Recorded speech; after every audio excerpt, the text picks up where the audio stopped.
pengacara tersangka Yosef Hidayah, Rohman Hidayat menilai ada yang janggal dari prarekonstruksi pembunuhan ibu dan anak di Subang.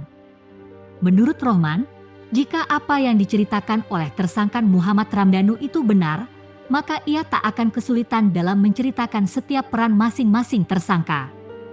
Ia juga menanggapi soal peran tersangka Mimin yang tidak terungkap dalam prarekonstruksi.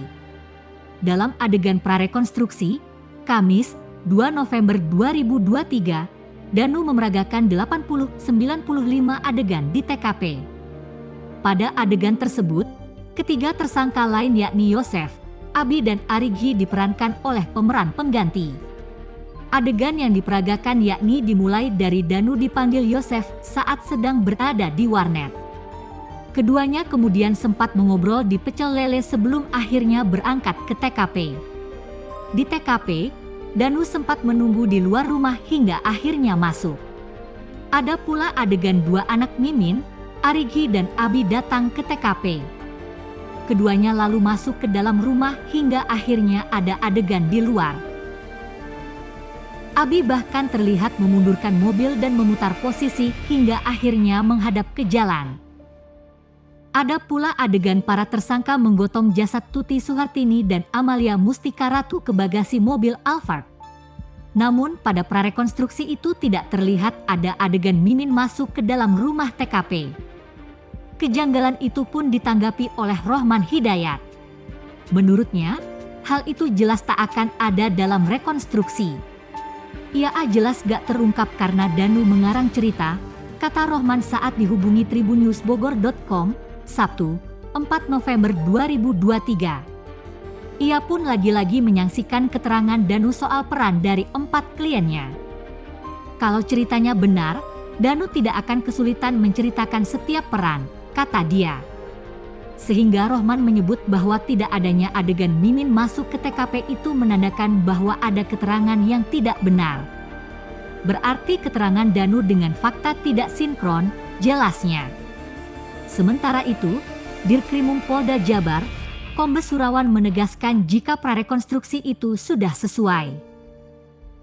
Sejauh ini tidak ada kejanggalan, tadi semua berjalan dengan lancar.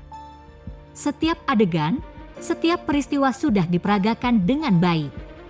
Dan secara utuh juga sudah, jelas Surawan dikutip dari YouTube Heri Susanto, Sabtu.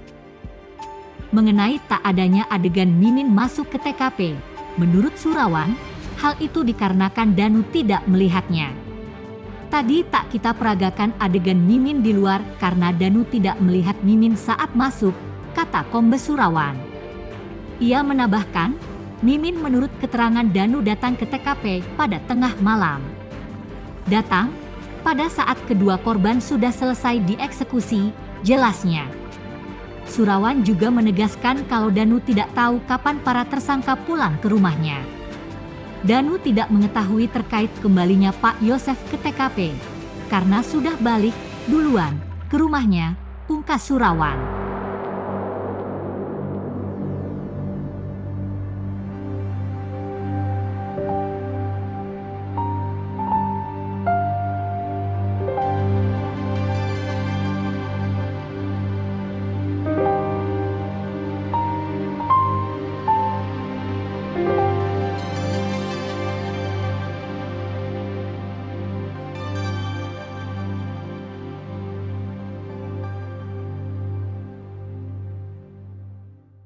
Download Tribun X sekarang, menghadirkan lokal menjadi Indonesia.